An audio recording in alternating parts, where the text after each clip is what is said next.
Hello students, मैं सत्यप्रकाश शुक्ल आप सभी का अपने यूट्यूब चैनल एजुकेशन हाईवे पे स्वागत करता हूं। हम लोग ग्रामर की क्लास पढ़ रहे थे। ग्रामर की क्लास में आज पैसिव वॉइस की क्लास है। आज का टेंस है future indefinite tense. Passive voice के कुछ महत्वपूर्ण रूल्स होते हैं जो सभी टेंस में प्रयोग किए जाते हैं। जैसे कि रूल नंबर फर्स्ट है, ये कहता है कि एक्टिव से पैसिव उन्हीं वाक्यों को बदला जा सकता है जिन वाक्यों में ट्रांजिटिव वर्ब का प्रयोग हुआ हो, यानी कि सकर्मक क्रिया का प्रयोग हुआ हो। जब कोई कर्म आएगा तभी उसको हम कर्मवाची में बना पाएंगे, पैसिव में बना पाएंगे। और इंट्रांजिटिव वर्ब वाले वाक्यों का कर्मवाच्य यानी कि पैसिव नहीं बनता है। अच्छा, नेक्स्ट रूल ये कहता है कि पैसिव में बदलते समय एक्टिव वॉइस का जो सब्जेक्ट है वो पैसिव वॉइस में ऑब्जेक्ट के स्थान पे चला जाता है और उसके पहले प्रीपोजिशन बाई या अन्य कोई इन विथ जो भी जैसे होगा उसको लिखा जाएगा। रूल नंबर नेक्स्ट ये कहता है कि एक्टिव वॉइस का जो ऑब्जेक्ट है वो सब्जेक्ट के स्थान पे चला आता है। अच्छा, अब अगर दो ऑब्जेक्ट हैं किसी वाक्य में तो किसी एक ऑब्जेक्ट से हम पैसिव बना सकते हैं। अब बात आती है फ्यूचर इंडेफिनिट टेंस। तो इसका अगर आपने टेंस अभी तक नहीं पढ़ा है, एक्टिव वॉइस नहीं पढ़ा है, तो आपको सबसे पहले टेंस सीखना चाहिए। वो आपको वीडियो प्लेलिस्ट में मिल जाएगा। फ्यूचर इंडेफिनिट टेंस पहले आप सीख लें, फिर यहाँ पर आएँ तब इसको सीखें। फ्यूचर इंडेफिनिट टेंस में गा गी गे इसकी पहचान होती है और एक्टिव वॉइस का रूल होता है कि आई बी के साथ शैल वर्ब की फर्स्ट फॉर्म और अन्य कर्ताओं के साथ बिल वर्ब की फर्स्ट फॉर्म। पर पैसिव में रूल एकदम बदल जाता है। आई बी के साथ शैल बी लिखेंगे वर्ब की थर्ड फॉर्म, अन्य कर्ता के साथ बिल बी लिखेंगे और वर्ब की थर्ड फॉर्म। यानी कि पैसिव में हमेशा वर्ब की थर्ड फॉर्म का ही प्रयोग होता है, चाहे जिस टेंस की हम पैसिव बना रहे होंगे वर्ब की थर्ड फॉर्म। और हेल्पिंग वर्ब जो आती है वो टेंस के अकॉर्डिंग आती रहती है। अब आइए कुछ अभ्यास करते हैं। जैसे ये अफर्मेटिव अभी है, इसका पहला वाक्य है वह यह प्रोजेक्ट कल पूरा करेगी। ठीक है, ये एक्टिव में भी लिखा हुआ है। She will complete this project tomorrow. She will complete this project tomorrow. इसका पैसिव क्या होगा? यह प्रोजेक्ट उसके द्वारा कल पूरा किया जाएगा। हिंदी में ऐसे ही होगा ना। तो सबसे पहले यह प्रोजेक्ट लिखेंगे, यानी कि एक्टिव वॉइस का ऑब्जेक्ट लिखेंगे। एक्टिव वॉइस का ऑब्जेक्ट क्या है यहाँ पर? This project. This project will be, फिर वर्ब की third form completed tomorrow by her, या बाई हर टुमारो बाद में लिख दो। मैं यह कहानी उसे क्लास में सुनाऊंगा। I shall tell him this story in the class. ये हुआ एक्टिव में अनुवाद। पैसिव क्या बनेगा? पैसिव में पहले हिंदी वाक्य को सुने। यह कहानी मेरे द्वारा उसे क्लास में सुनाई जाएगी। ठीक है, पहले आप कर्मवाच्य हिंदी में भी बदलना सीखें। This story will be told him in the class by me. This story will be told him in the class by me. या ऐसे भी बना सकते हो, he will be told this story in the class by me. दो object है ना, active में दो ऑब्जेक्ट है। यहाँ पर देखें, दिस स्टोरी और हिम, चाहे हिम से बनाइए चाहे दिस स्टोरी से बनाइए, तो दोनों मैंने बता दिया। तीसरा वाक्य, सीमा यह दवाई प्रत्येक दिन लेगी यानी कि खाएगी। Seema will take this medicine daily. Seema will take this medicine daily. इसका पैसिव क्या बनेगा? यह दवाई सीमा के द्वारा प्रत्येक दिन ली जाएगी।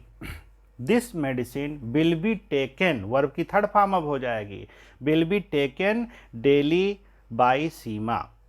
डेली बाद में भी लिख सकते हैं, बाई सीमा पहले लिख सकते हैं। चौथा वाक्य, रवि यहाँ पर आप पर हंसेगा। रवि यहाँ पर आप पर हंसेगा, वहाँ पर यहाँ पर।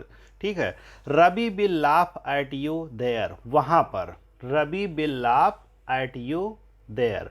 इसका पैसिव क्या होगा? आप पर रवि के द्वारा वहाँ पर हंसा जाएगा।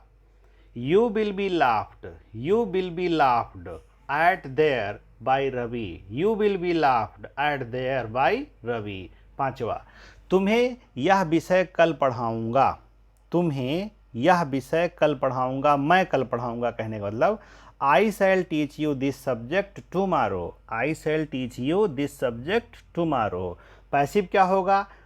यह विषय कल मेरे द्वारा तुम्हें पढ़ाई जाएगी। इसका अनुवाद, this subject will be taught you tomorrow by me, this subject will be taught you tomorrow by me, या यू से बना लो, you will be taught this subject by me tomorrow, ऐसे भी बन जाएगा।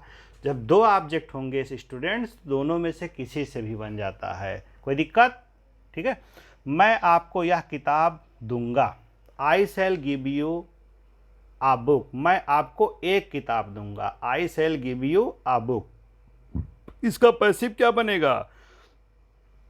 तुम्हें मेरे द्वारा एक किताब दी जाएगी, you will be given a book by me, you will be given a book by me. देखो यू और अ बुक दो ऑब्जेक्ट हैं, ठीक है। अब दोनों से बन रहा है। दूसरी तरीके से इसको बनाना हो, a book will be given you by me, ये बन जाएगा। 7वां वाक्य, आप वेदों का अध्ययन करेंगे, you will study Veda, you will study Veda. इसका पैसिव क्या बनेगा? Veda will be studied by you, Veda will be studied by you. अब आइए निगेटिव। निगेटिव में पहले नियम है कि ऑब्जेक्ट के अनुसार, ऑब्जेक्ट के अकॉर्डिंग विल नॉट बी या शैल नॉट बी के साथ वर्ब की थर्ड फॉर्म का प्रयोग होता है। अगर पैसिव वॉइस है, फ्यूचर इंडेफिनिट है, तो ऑब्जेक्ट के अनुसार विल बी शैल बी अभी तक हम लिख रहे थे, अब will not B shell not B लिखेंगे, यानी कि विल और बी के बीच में नॉट, शैल और बी के बीच में नॉट। पहला वाक्य है गीता मुझे नहीं बताएगी, Geeta will not tell me, ये है एक्टिव। एक्टिव में हम दूसरा रूल यूज करेंगे जो टेंस पढ़े थे, Gita will not tell me. इसका पैसिव होगा I will not be told by Gita, या आई शैल नॉट बी ज़्यादा अच्छा है, I shall not be told by Gita, मैं गीता द्वारा नहीं बताया जाऊंगा। ठीक है। दूसरा वाक्य, उसकी माता उसे प्यार नहीं करेगी, उसकी माता his mother will not love, बहुत प्यार नहीं करेगी, टू मच हिम या वेरी मच हिम। ठीक है। अब ये तो एक्टिव रहा, पैसिव क्या बनेगा? उसे उसकी माता द्वारा बहुत प्यार नहीं किया जाएगा, he will not be loved too much by his mother, he will not be loved too much by his mother. Next sentence है, वह अपना घर नहीं बेचेंगे, they will not sell this house, वह अपना घर नहीं बेचेंगे, they will not sell their house होगा। अपने के लिए दे के साथ अंग्रेजी देयर होती है, they will not sell their house, ये एक्टिव है। पैसिव क्या बनेगा? उनका घर उनके द्वारा नहीं बेचा जाएगा, their house will not be sold by them, their house will not be sold by them. चौथा वाक्य, रोहन डिनर के साथ चाय नहीं पिएगा, Rohan will not take tea या a tea during dinner, Rohan will not take tea during dinner. Passive क्या बनेगा? डिनर के साथ रोहन द्वारा चाय नहीं पिया जाएगा, चाय ऑब्जेक्ट है तो सबसे पहले चाय लिखेंगे, आ टी या दा टी जो भी लिखना है, दा टी जैसे लिख सकते हैं, आ टी भी।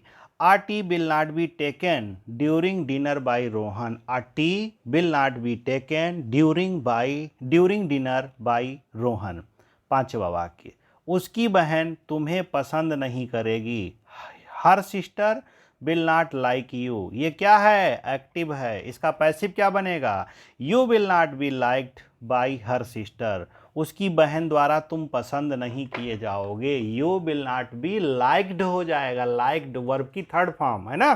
नेक्स्ट 7वां वाक्य, वह सैनिटाइजर का प्रयोग नहीं करेगा, he will not use sanitiser, he will not use sanitiser, sanitiser उसके द्वारा प्रयोग नहीं किया जाएगा, sanitiser will not be used by him.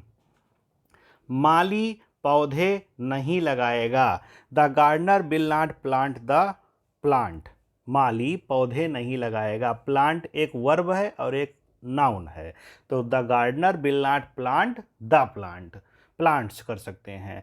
अब इसका पैसिव बनेगा कि पौधे गार्डनर के द्वारा, माली के द्वारा नहीं लगाए जाएंगे, the plants will not be planted by the gardener, the plants will not be planted by the gardener. अब एग्जाम्पल के साथ हम लोग इंट्रोगेटिव पढ़ने जा रहे हैं। इंट्रोगेटिव कहता है कि प्रश्नवाचक वाक्य में बिल या शैल ऑब्जेक्ट के अनुसार वाक्य में सबसे पहले लिखा जाएगा, तभी तो इंट्रोगेटिव बनेगा। भाई जिस टेंस को हम पढ़ते हैं उस टेंस में इंट्रोगेटिव में क्या शब्द का अनुवाद उस टेंस की हेल्पिंग वर्ब से होता है। क्या शब्द अगर वाक्य के प्रारंभ में आया है, शुरुआत में आया है, तो उस टेंस का हेल्पिंग वर्ब लिखेंगे सबसे पहले क्या के लिए, तो वही चीज़ यहाँ पर भी होगी। लेकिन यहाँ पहले एक्टिव में क्या होता है, सब्जेक्ट के अनुसार हम लिखते हैं हेल्पिंग वर्ब, यहाँ पर ऑब्जेक्ट के अनुसार हेल्पिंग वर्ब लिखा जाता है। इसके बाद फिर ऑब्जेक्ट लिखा जाएगा, फिर क्या लिखेंगे, बी और वर्ब की थर्ड फॉर्म।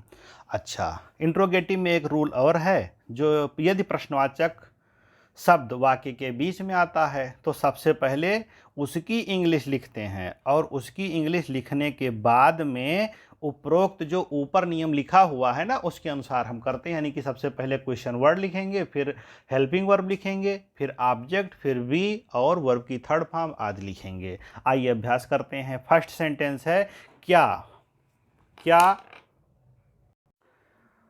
वह इस कार को कल से नहीं चलाएगी। Will see not drive this car from tomorrow.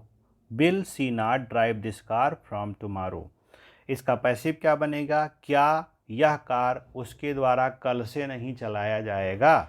Will this car not be driven from tomorrow by her. Will this car not be driven from tomorrow by her. दूसरा वाक्य होगा इसका, क्या मैं इस ड्रेस को आज नहीं खरीदूंगा। तो shall I not buy this dress today. Shall I not buy this dress today, ये एक्टिव है। पैसिव होगा, क्या यह ड्रेस मेरे द्वारा आज नहीं खरीदा जाएगा। Will this dress not be bought, buy की third form bought, today by मी।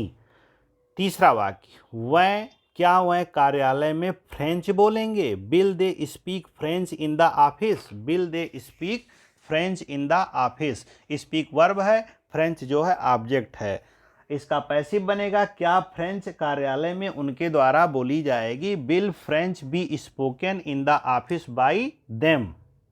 दे जब ऑब्जेक्ट बनता है तो देम हो जाता है। क्या रेखा आपको पैसे नहीं देगी। Will Rekha not give you money. Will Rekha not give you money. Passive क्या बनेगा, क्या आपको रेखा द्वारा पैसे नहीं दिए जाएंगे। ये इंट्रोगेटिव निगेटिव है ना, इसमें निगेटिव भी है और इंट्रोगेटिव है, नॉट भी आया है। Will you not be given money by Rekha. Will you not be given money by Rekha, यह ऐसे बनेगा। Will money not be given you by Rekha. Will money not be given you by Rekha, ये पैसिव हुआ। पांचवा, क्या हुआ आज क्या वह आज अपनी बाइक नहीं बेचेगा। Will he not sell his bike today. Will he not sell his bike today.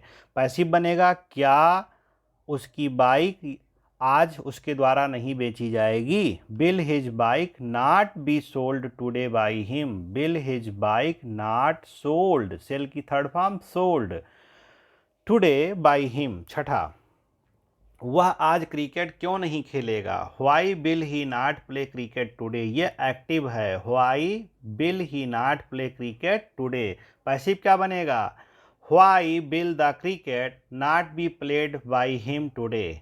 Why will the cricket not be played by him today, उसके द्वारा आज क्रिकेट क्यों नहीं खेला जाएगा, पैसिव हो गया। क्या वह गरीबों की सेवा करेगा। Will he help the poor. Will he help the poor. Passive क्या बनेगा, क्या गरीबों की सेवा उसके द्वारा की जाएगी। Will the poor be helped. Will the poor be helped, सेवा करना मतलब हेल्प करना, या सर्व्ड भी लिख सकते हैं, सर्व्ड थर्ड फॉर्म में, सर्व फर्स्ट फॉर्म में। बाई हिम, ये हो गया पैसिव। तो स्टूडेंट्स, ये रहा आपका फ्यूचर इंडेफिनिट। सबसे पहले आप टेंस पढ़ें फ्यूचर इंडेफिनिट, फिर उसका पैसिव बनाएं, तब आपको आसान लगेगा। नोट्स बनाएं, इसी तरह से अन्य वाक्यों का अभ्यास करें। कोई दिक्कत होती है कमेंट में लिखें, उससे संबंधित आपको सूचना दी जाएगी। Thank you.